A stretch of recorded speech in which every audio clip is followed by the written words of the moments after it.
NAFTA. And it was Al Gore, the hero of the environmental movement, who was the hatchet man for the Clinton administration to cram NAFTA down the throats of a reluctant Congress. Now, this is a good deal for our country, Larry, and let me explain why. Al Gore, who carried the ball for NAFTA and GATT, is now one of the top standard bearers for the elite's agenda.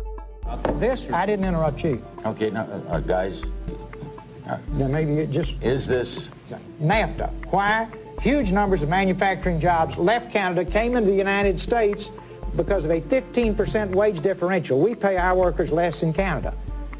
Now, when you've got a 7-to-1 wage differential between the United States and Mexico, you will hear the giant sucking sound. No, there's a political lesson, there's a business lesson. Sorry. He serves as the front man for the carbon tax cap and trade scheme, which will not only increase taxes on every American, but will also transfer our national sovereignty and rights to a tyrannical world government, all in the name of saving the earth. Is the legislation that we are discussing here today, is that something that you are going to personally benefit from? If you believe that the reason I have been working on this issue for 30 years is because of greed, you don't know me. I've been willing to put my money where my mouth is. Do you think there's something wrong with being active in business in this country? I am simply asking for clarification. I'm proud of the it. relationship. I'm proud of it. My name's Dr. Tim Ball. I'm a climatologist. I have a PhD in climatology from the Queen Mary College, the University of London, England. And I've been studying climate both with my 9 years in the Canadian Air Force, where it was essential to flying, and then after that at the university. So it's essentially been the whole theme of my career. Initially called climate skeptics. I said, but all scientists are skeptics. If you're not a skeptic, you're not a scientist. And then when that didn't work, then they came out with the charge that we were climate change deniers. And I remember when I was first called a denier, and it was in the Times of London and England. And of course, the word denier was clearly deliberately chosen because of the Holocaust connotations of that term.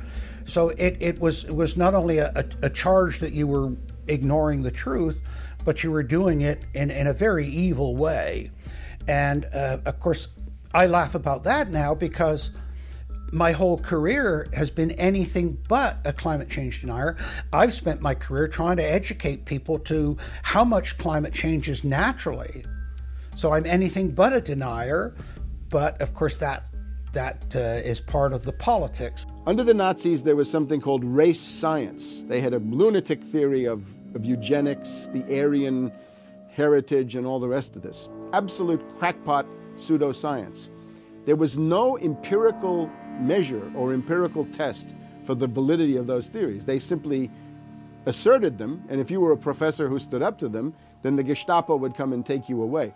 We are perilously close to such a situation right now. Any academic, any other figure standing up to say the global warming theory of Al Gore is a piece of crackpot nonsense is in danger. You'd be fired from a government job, and in many universities, your job would be in danger. And of course, it's also part of what's called ad hominem, that if you can't defeat the person's argument rationally, you start attacking the person. And we see that with these terms, and we see it with Al Gore calling them flat earthers. Congressman, you began by denying that there is a consensus on the science. There is a consensus on the science. Well, you mustn't have been listening to our testimony that we've had for the last few days with dozens of experts that have come in who have given completely different views. Well, I would encourage you to go back and look at the testimony this committee's heard. There are people who still believe that the moon landing was staged on a movie lot in Arizona. And neither of us are one of those. And I know you like giving those cute anecdotes. This is not a cutesy issue. We're talking about something that can export millions of jobs out of our economy, out of our country. Richard Lindzen, an MIT professor of atmospheric physics, said it many years ago when he said the consensus was reached before the research had even begun. And then scientists like myself that stood up and said, hold on a minute, I got problems with it. Oh, paid by the oil companies. Don't trust that guy. What the international scientific community is saying is correct. There is no legitimate basis for denying it. Now, you hear the consensus argument. Well, the majority of scientists. What they're always talking about is, and originally the IPCC was about 3,600 scientists, it's now down to 2,500. That's the people they're talking about. But when you look at it, most of them are bureaucrats. They're not scientists at all. And very, very few of them are actual climate experts. Now, the consequences of that, and whether that's because of man-made CO2, I think are debatable. If CO2 is not causing the climate change, what is? What are the major driving factors? And so they're essentially the ones that are left out by the Intergovernmental Panel on Climate Change. It's unbelievable to me that they can come out and ignore the sun.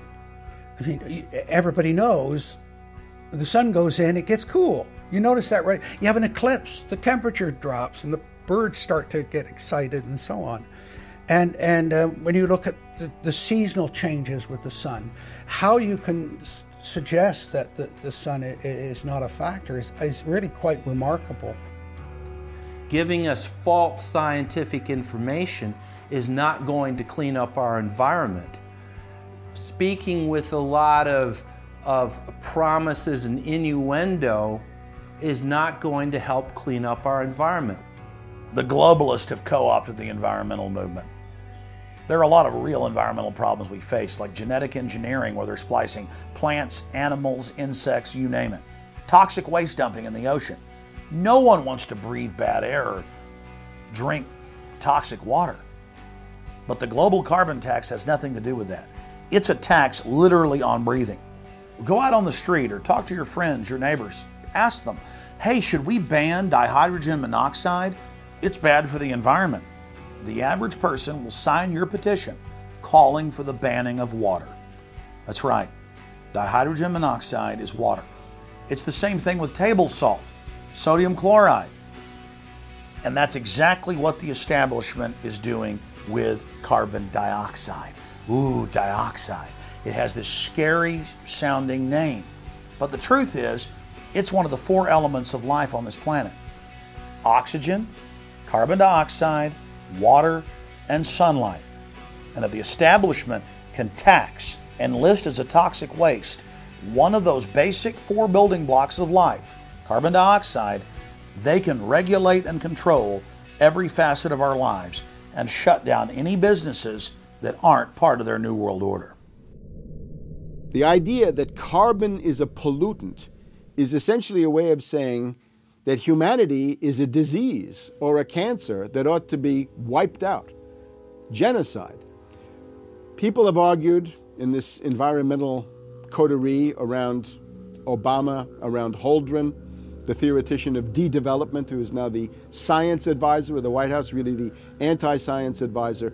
They've argued that babies are carbon monsters, carbon machines, and that every time you breathe out carbon dioxide, you're part of the pollution of the planet.